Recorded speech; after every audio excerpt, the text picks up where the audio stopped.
बात पर गौर किया था दैट चैप्टर नंबर 7 यानी कि in other words we can say theme number 7 entitled as an imperial capital Vijayanagara, ये Vijayanagar was started, and I think we were to study this imperial capital Vijayanagara between 14th to 17th century. After that we started the chapter को start करते वक्त हमने introduction लिया that why Vijayanagar name is of Vijayanagar, a city of victory, कैसे उसको rediscover किया गया and how it was rediscovered in the form of what, it was rediscovered in the form of a different name that was Hampi, and Hampi was named after a local shrine of that area, of that zone, in which the folk tales regarding this city were always popular even after the ruinization of this city. So that was Pampa Devi. After that, the discovery of Hampi. Discovery of Hampi के अंदर initial research पर हमने थोड़ी सी रोशनी डाली थी. So after coming on to initial research of the discovery of Hampi, we came to know that Colonel Colin Mackenzie थे जिन्होंने पहला सर्वे मैप तैयार किया था इस पूरी साइट का. और अर्ली सोर्सेज जो इन बातों को हमें बता रहे हैं उनमें सारी सोर्सेज आती हैं. First the primary source, all the sources memories of these who used to at Virupaksha temple and shrine of Devi. Virupaksha temple मतलब एक काफी भव्य बड़ा मंदिर था विरूपाक्षा देव जी का, plus shrine of Pampa Devi. Shrine of Pampa Devi मतलब उन देवी या देव स्थानों जिनके नाम पर हम्पी नाम पड़ा. तो पंपा देवी जी का स्थान, इन दो स्थानों के जो थे उनकी कही गई बातें और उनके डिफरेंट मेमोइड्स वो भी काफी बड़ा सोर्स थे. किस चीज का सोर्स थे? हम्पी को रीडिस्कवर करने के लिए. नेक्स्ट पॉइंट हो गया, ठीक है. Then research started to move upon age. फिर उसके बाद रिसर्च थोड़ी और आगे बढ़ी. 1836 में इंस्क्रिप्शंस को स्टडी करने वाले जो स्कॉलर्स होते हैं जिनको हम एपिग्राफिस्ट कहते हैं, उन्होंने अलग अलग टेम्पल्स जो हम्पी में बने हुए थे उस वक्त के अलग अलग टेम्पल्स के अलग अलग इंस्क्रिप्शंस को कलेक्ट किया, उनको स्टडी किया, and after studying them they came to many conclusion. Then in 1856 after just 20 years monuments started to be recorded by the photographers ने monuments की recording start कर दी through pics and videos. Then after that other sources in action were, उसके अलावा कुछ और sources भी थे जो हमारे लिए source of knowledge हैं या source of conversation है. In those sources most importantly were the accounts of foreign travelers, second literature written in Telugu, Tamil, Kannada and Sanskrit. Next point पर हम आगे थे. I think yesterday only I think we started it. Rayas, Nayakas and Sultans. First point, founders of Vijayanagara was Harihara and Bukka in 1336. भाई विजयनगर को किसने found किया था? दो भाइयों ने फाउंड किया था जो कि सगे भाई थे. They were real brothers too. In which year? In the year 1336. Second, sources were epigraphic evidences. इन चीजों की sources mainly कौन सी हैं? Epigraphic evidences, inscriptions.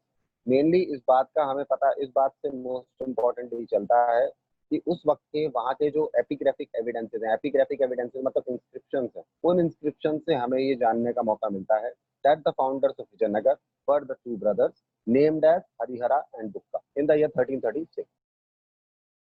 Next point हमने ऑलरेडी कल पढ़ लिया था that an empire with different kind of, ये एक ऐसा एम्पायर था जहां पर कोई एक कम्युनिटी, एक कास्ट, एक रिलीजन या फिर हम कह सकते हैं किसी एक क्रीड का आदमी नहीं रहता था. दिस वाज एन एम्पायर और this was a city containing different kinds of people with different kinds of mindset, with different kind of rituals, with different kind of traditions, with different kind of religious formations, so as that they were also speaking different languages. Yani ki we can easily say and understand that this was an empire with a very heavy diversity in every aspect. Yani ki this was a diverse empire. Empire containing enormous diversity in terms of nearby every person. अब थोड़ा सा हम इसकी geographical location को I think up करने की कोशिश करते हैं, तो उसके लिए हमें जाना पड़ेगा ज्योग्राफिकल एनालिसिस. तो first of all we going to the geographical analysis. First point, northern frontier of the empire. यानी कि सबसे पहले हम बात करते हैं विजयनगर एम्पायर के नॉर्थ एंड की. अंडरस्टूड? यानी कि जहां से ये स्टार्ट हो रहा था कृष्णा नदी के आसपास से. तो सबसे पहले देख लेते हैं जो इस एम्पायर का नॉर्दर्न फ्रंटियर यानी कि उत्तर पथ है इस साम्राज्य का, उसकी चर्चा करेंगे हम. First point, kings were in competition with the contemporary rulers of some other regions like sultans of the Deccan and the Gajapati rulers of Odisha. ध्यान से सुनिएगा, मैंने आपको अभी क्या कहा? Northern frontier of the empire. Northern frontier of the empire मतलब पूरे साम्राज्य का नॉर्दर्न पार्ट. नॉर्दर्न मतलब आप समझ सकते हैं कृष्ण नदी के किनारों से लगा हुआ, ठीक है. और ये एक तरीके से कृष्ण नदी के किनारों से लगा हुआ था नॉर्दर्न पार्ट. तो I think we can say that it was a border area of Vijayanagar. और ये बॉर्डर जो था, इसके बॉर्डर आई थिंक आप कह सकते हैं कि डायगोनल फॉर्म में दो दूसरे प्रोविंसेस से लगते थे। नॉर्थ के नॉर्थ में तो लगता था उड़ीसा से, और नॉर्थ के नॉर्थ ईस्ट यानी कि नॉर्थ ईस्ट ही कहना ठीक होगा, हाँ नॉर्थ वेस्ट में, नॉर्थ वेस्ट में लगता था किससे, डेक्कन से, जिसमें डेक्कन के दूसरे एरियाज आते थे। समझ गए आप? अब उड़ीसा का जो बॉर्डर लगा हुआ था, यानी कि where the borders of Orissa was being shared with the northern frontier of Vijayanagar empire, Orissa में कौन से रूलर्स राज कर रहे थे? गजपति वंश के रूलर्स राज कर रहे थे। दूसरी तरफ डेक्कन की बात अगर हम करें तो डेक्कन में कौन राज कर रहे थे? Deccan was under Islamic provision, Deccan में सुल्तान राज कर रहे थे। तो आप कह सकते हैं कि एक तरीके से विजयनगर रूलर्स का उनका कंपटीशन कंटेम्प्रेरी उस वक्त में, कंटेम्प्रेरी मतलब उस वक्त की बात कर रहे हैं, तथाकथित उस वक्त में, there was a very tough competition between the kings, and the kings were mainly sultans of the Deccan, Gajapati rulers of Odisha, and rulers of Vijayanagar Empire. So they were in a great competition. ठीक है, and along with in a great competition with each other, दूसरे जो rulers थे उनसे भी ये competition में थे. Understood? Reason क्या था? For the control of fertile river valleys and the resources generated by the lucrative overseas trade. अब आप कहोगे, sir, what was the main reason for which all these provinces were in a great fight? All these provinces were in a great fight, or we can say all these provinces were in a great competition with each other. तो इसके reason थे. First reason was what was the first reason? First reason was, जैसे कि आपको ये अच्छी तरह मालूम है कि नॉर्दर्न फ्रंटियर जो है, किसका नॉर्दर्न फ्रंटियर? विजयनगर एम्पायर का नॉर्थ पार्ट, वो कृष्ण नदी से जुड़ा हुआ था और उस एरिया से ही डेक्कन का नॉर्थ वेस्टर्न पार्ट जुड़ा हुआ था विजयनगर के बॉर्डर पर, और उड़ीसा के गजपति रूलर, यानी कि पूरा उड़ीसा जुड़ा हुआ था on the north to the north border, यानी कि नॉर्थ के बॉर्डर में विजयनगर एम्पायर के। तो जिसकी वजह से कृष्णा नदी की वजह से इसके जितना भी, आई थिंक आप कह सकते हैं कि बॉर्डर एरियाज थे कृष्ण नदी के या कृष्ण तुंगभद्र दोआब के, जितने भी आई थिंक बॉर्डर एरियाज थे मेनली ऑफ कृष्ण रिवर, तो वो सारे के सारे वैली एरियाज थे और सारे के सारे बड़े फर्टाइल थे। तो आई थिंक ये फर्टाइल वैलीज, जो 3 फर्टाइल वैलीज को ज्यादा से ज्यादा ग्रैब करने की कोशिश उड़ीसा के रूलर्स की भी रहती थी, इधर डेक्कन के आप कह सकते हैं बीजापुर के सुल्तान की भी रहती थी, और इधर विजयनगर के रूलर्स की भी रहती थी। That's why they were in a very stiff competition with each other, not to even leave an inch out of profit. Understood? Because सभी के सभी इस बात पर लगे हुए थे कि more and more we will have the portion and the part of these river valleys which are so fertile for agriculture, more and more we will be sharing high profit. तो इसलिए सब हाई प्रॉफिट्स के लिए एक दूसरे के साथ competition में। Then coming on to the next point, at the same time all these states were therefore in interaction, which led to, अब obviously अब आप समझ गए हैं that I think हमने क्या बात की in a very short way, all these 3 states were in a great and stiff competition with each other. Second हमने क्या बात की, what was the main reason? The main reason was the fertility of the river valley areas, the fertility of the areas in the river valley regions connected to all these 3 states, either Vijayanagara, either Odisha, either Deccan, due to which all these states were in a great and stiff competition so as to earn more and more profit, यानी कि so as to go on high and high profit. Understood? Third thing, एक तो ये ऊपर से third thing ये था कि समुद्री सीमा भी लग रही थी, किससे? सबसे लग रही थी, उड़ीसा से भी लग रही थी, विजयनगर से भी लग रही थी, और बीजापुर के भी, यानी कि आप कह सकते हैं डेक्कन के भी बहुत सारे एरिया से लग रही थी। तो यानी कि all these are very clear that more and more we will be connected and more we will be over controlling and more we will be strong in the department of river valley region. More and more agriculture activity we will be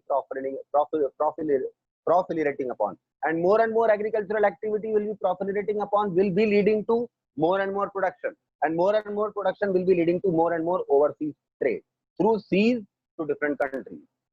समझ गया? Target simple ये था, अपना overseas trade बढ़ाना था, पानी के द्वारा किया जाने वाला व्यापार तीनों को बढ़ाना था। इसलिए तीनों अपने अपने एग्रीकल्चर को प्रमोट और आप कह सकते हैं कि प्रवोक और बढ़ाने के लिए और उसको इनहेंस करने के लिए एक दूसरे के स्टिफ कंपटीशन में थे, जिसकी वजह से एक पॉलिसी से दूसरी पॉलिसी बेहतर करने की कोशिश उनमें लगी रहती।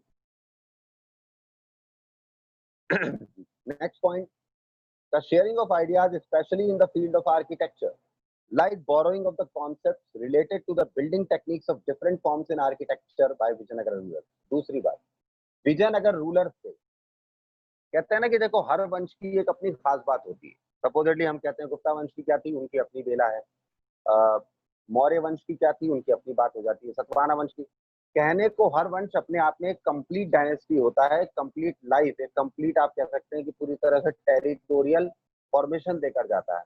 But still all these dynasties make themselves different from each other on one और the other point very efficiently और एमिनेंटली। तो यहाँ पर भी वही बात है। तो आप कहोगे विजयनगर एम्पायर की सबसे खास बात क्या थी? देखिए वैसे तो बहुत थी, but I think at the same time जो हम टॉपिक अभी पढ़ रहे हैं उस टॉपिक के अकॉर्डिंग अगर हम बात करें, स्पेशली आर्किटेक्चर की फील्ड से जुड़े हुए जो आइडियाज थे, ठीक है, like specially borrowing of the concept related to the building techniques of different forms in architecture. यानी कि विजयनगर रूलर्स से अगर सबसे ज्यादा कोई आइडिया शेयर किए जाते रहे हैं या उनसे सबसे ज्यादा इंस्पिरेशन किन्हीं तरह की आइडियाज की अगर लोगों ने ली है या आने वाले टाइम के रूलर्स ने ली है, तो वो specially related to the building techniques है। और बिल्डिंग टेक्निक्स में भी specially related to architecture and आप कह सकते हैं मैनिफेस्टिंग द टेम्पल्स, यानी कि मंदिरों को बनाने का तरीका, उनको डेकोरेट और ब्यूटीफाई करने का तरीका और उन मंदिरों को प्रॉपर तरीके से लोकेट करने का तरीका, अलॉन्ग विद उनको हमें कैसे बनाना है, किस चीज को कितना कर्व में रखना है, किस चीज को कितना क्वांटिटी और क्वालिटी में रखना है, ये चीजें विजयनगर रूलर्स से, विजयनगर रूलर्स के बाद के रूलर्स ने भी सीखी। And I think all try to share such ideas from Vijayanagar वंश या विजयनगर डायनेस्टी रूलर्स दैट भाई टेम्पल्स बड़े जोरदार बनाते थे, मंदिरों को बनाने की शैली इनकी कमाल की। Third point, the rulers of Vijayanagara called them as Rayas and inspired them as had a high respect for the related powerful rulers from different dynasties like Cholas in Tamil and Hoysalas in Karnataka, as they were witnessing their devotion and intelligence both.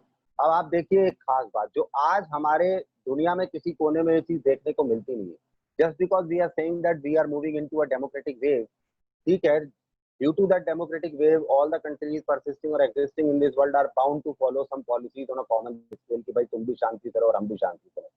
Otherwise अगर हम history के context में देखें तो तब तो democracy का नाम नहीं था, किंगशिप ज्यादा थी। किंगशिप के बावजूद भी ये अप्रोच रखना जो मैं आपको बताने जा रहा हूँ, that was a very very positive and aspirating approach. What was it? Vijayanagara के rulers first of all Rayas कहलाते थे। मैंने आई थिंक ऊपर टॉपिक लिया था अभी, रायाज, नायकाज एंड सुल्तान, ठीक है, जिसमें कि रायाज की शुरुआत हो चुकी है। तो अब आप समझ गए रायाज किनको कहा जाता है। विजयनगर के अंदर रूलर्स जो रहे हैं उनको हम रायाज नाम से पहचानते हैं, यानी कि विजयनगर वंश को चलाने वाले जो रूलर्स थे, जो राजा थे या जो राजाओं की वंशावली थी, उनको हम सभी को रायाज की वंशावली बुलाते हैं। सेकंड मोस्ट पॉइंट, दूसरी बात, जो ये रायाज थे ये अपने सीनियर्स की बहुत रेस्पेक्ट करते थे। They used to respect their seniors with very very very high state. Why? For everything. First of all they were their seniors, इसलिए करते थे। सेकंड, उनकी पावरफुल अप्रोच। थर्ड, उनकी आर्किटेक्चरल स्किल। फोर्थ, उनका रूल करने का तरीका, जिसकी वजह से वो अपने सभी सीनियर रूलर्स की या सभी सीनियर डायनेस्टीज की रेस्पेक्ट करते थे और उनसे लगातार अपने आप को इंस्पायर करते थे। And always they used to provoke themselves that what to, मतलब what can be learn from them and what can not be. आप कहोगे सर ऐसे कुछ रूलर्स का नाम भी बता दीजिए या ऐसी कुछ वंशावलियों का नाम बता दीजिए जिन वंशावलियों से या जिन डायनेस्टीज के रूलर्स से ये लोग इंस्पायर होते थे। तो first I would like to take the name of Cholas in Tamil. आपने शायद नाम सुना होगा। चोला वंश बहुत नामी पहलवान वंश माना जाता है और आज तक एक ऐसी चीज मैं सिंपल कह सकता हूँ that the provincial administration being added in the constitution of your India, जो लोकल गवर्नमेंट का एस्पेक्ट आपके देश के सिस्टम में जुड़ा है वो चोला वंश से ही इंस्पायर। तो I think Vijayanagara rulers were used to inspire themselves, यानी कि got used to inspire themselves from the Chola वंश या Chola rulers, along with Chola rulers Tamil में थे। और तमिल में कौन आता था? तमिल में most importantly most half of the Kerala and complete Tamil Nadu of today, understood, and some parts of Andhra were also in Tamil. Second most important thing, दूसरे ruler थे जिनकी वो रेस्पेक्ट करते थे, they were Hoysalas, and Hoysalas were ruling in which territory? Karnataka, half of the Kerala and complete Karnataka of today, understood, and some parts of Telangana of today. ये Hoysalas थे। बाकी living part में थोड़ा से part में सुल्तान थे, बाकी part में विजयनगर में आप जानते हैं कौन थे? राया। So these rulers of Vijayanagara, which called them as Rayas, they used to inspire them from different dynasties, which were very senior to them and persisting in different regions like Cholas in Tamil and Hoysalas in Karnataka. And why they used to respect them? भाई आप किसी की respect क्यों करेंगे? जबरदस्ती तो respect ना किसी की होती है और ना ही जबरदस्ती कोई आपसे रेस्पेक्ट करा सकता है. अंडरस्टूड? अब आप रेस्पेक्ट अगर वर्ड यूज कर रहे हैं तो रेस्पेक्ट वर्ड वहीं आता है जहां पर कोई मन से दे. जहां मन की रेस्पेक्ट नहीं है वहां रेस्पेक्ट नहीं आ सकती है, वहां फियर की बात होती है. The things are just related to the base of fear. तो वही वाली बात मैं यहाँ पे कहूंगा कि why they use to respect all their senior to senior ruler. भाई मैंने आपको बोला भाई जिसमें काबिल है, काबिलियत है, जिसमें टैलेंट है, जिसमें स्किल है, उसकी तो कीमत होनी चाहिए. और सीखते भी हैं लोग उससे. अरे दुश्मन दुश्मन से सीख जाता है भाई अगर दुश्मन में क्वालिटी. तो इसीलिए नॉलेज और विजडम ये दो चीजें ऐसी हैं जो दुनिया में आपका नाम ही करते हैं. दुश्मनों भी आपकी चर्चा करा देते हैं चीजें. तो वो that is the thing which we are to study here. That why they used to respect their seniors because उन्होंने अपने सामने चोला वंश के भी रूलर्स था प्लस होयसाला वंश के रूलर्स था भी. उनके दोनों चीजों को विटनेस किया था. Devotion towards their public, devotion towards their people along with intelligence how to. ये दो चीजें उन्होंने उनकी बहुत समझी थी और समझने के बाद इन्हीं दो चीजों को उन्होंने सीखने की कोशिश भी की थी. On the basis of which due to these two main aspects the Vijayanagar rulers used to respect their seniors of Cholas in Tamil and Hoysalas in Karnataka. Next point is therefore based on above extended their patronage by setting different examples in the field of architecture. Obviously भाई मैंने आपको कहा ना चोला वंश और होयसाला वंश ये दोनों वंश ऐसे थे जो हर मामले में विजयनगर रूलर्स के लिए एक इंस्पिरेशन बने हुए थे, एक लर्निंग लेसन बने हुए थे. समझ रहे हैं? सेकंड पॉइंट एग्जाम्पल ले लेते हैं. Like we were talking about the architectural skills of Vijayanagar ruler, जिसके बारे में हमने कहा था कि विजयनगर रूलर्स के बाद के रूलर्स इंस्पायर हुए विजयनगर की इस स्टाइल से. ये विजयनगर रूलर्स के इस शैली से या स्टाइल से, किस स्टाइल से? Architectural skills. आर्किटेक्चरल स्किल्स में भी मेनली किस बात से? बिल्डिंग. बिल्डिंग में मेनली किस? टेम्पल. जिसके एग्जाम्पल ले ली. तो ये विजयनगर रूलर्स की जो बिल्डिंग टेक्निक थी, especially I think architectural and construction skills related to the construction of temples जो था, ये विजयनगर रूलर्स ने किन से लिया था? अपने सीनियर से सीखा. Cholas from Tamil and Hoysalas in Karnataka. जिसके दो एग्जांपल मैं आपको बता देता हूँ. Example one, the Brihadeeswara temple at Thanjavur. Thanjavur उस वक्त नाम था, आज तंजौर नाम है उसका. Understood? And second, the Chennakeshava temple at Belur. ये दोनों एरिया आज के तमिलनाडु में ही पड़ते हैं. And both these temples were made in a kind of way, in a kind of format which was completely looking inspired from a mixture of Tamil Chola rulers, Chola ruling style and Hoysala's ruling style of Karnataka. Understood? So I think दो मंदिरों के नाम आपने सुन लिए. First was the Brihadeshwara temple at Tanjavur and second was the Chinnakeshwar temple at Belur. ये नाम याद रखिएगा. Note, therefore carrying above the related rulers carried them to new heights. तो अब आप ध्यान रख सकते हैं दो मंदिर तो मैंने आपको जस्ट उदाहरण के रूप में दिए. Understood?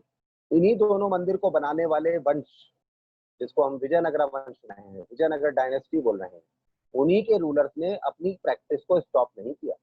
These rulers started and initiated in a very grand scale and after that they just touched newer and newer heights in the field of architecture, जिसकी वजह से बाद में उनसे इंस्पिरेशन लोगों ने ली, क्योंकि उन्होंने खुद कभी इंस्पिरेशन ली थी. और ये माना भी जाता है दैट एक महान व्यक्ति से इंस्पायर होकर ही आगे बढ़ता है. बट वो उसको कॉपी करने लग जाए तो वो महान नहीं रहता. लेकिन by inspiring from some great person, if you are moving on to the path of greatness and after getting inspired from that person अपना रास्ता फिर आप खुद बनाए तो आप उससे भी ग्रेट हो जाए. वही चीज इन्होंने भी की. they got inspired from the two dynasty rulers. One was, I think आप कह सकते हैं कि Chola rulers in Tamil and second were Hoysala rulers were in Karnataka. Understood? They got inspired from them. They studied their architectural basics and after that they studied their basics and skills how to construct temples and how to construct, I think कह सकते हैं कि the zone around temples. And after that उन्होंने अपनी बुद्धि, अपना wisdom, अपना दिमाग लगाया, उसमें मिक्स किया और कुछ एक नई शैली निकाली, जिसकी वजह से लोग उनके दीवाने हो गए, and due to which Vijayanagara was being counted as a very efficient dynasty, especially in the era or in the field of constructing temples. और फिर इसी चीज को ध्यान में रखते हुए जो विजयनगर रूलर्स थे उन्होंने अपनी इस स्टडी को एक्सटेंड किया, and on the basis of this extending study they pronounced Vijayanagar ruler, मतलब they pronounced the Vijayanagar up to greater and greater heights, especially in this field prominently, the field of architecture, or we can say in the field of construction and building, I think we can say. So for today, it is more than enough. All the students are requested to come onto the screen, please.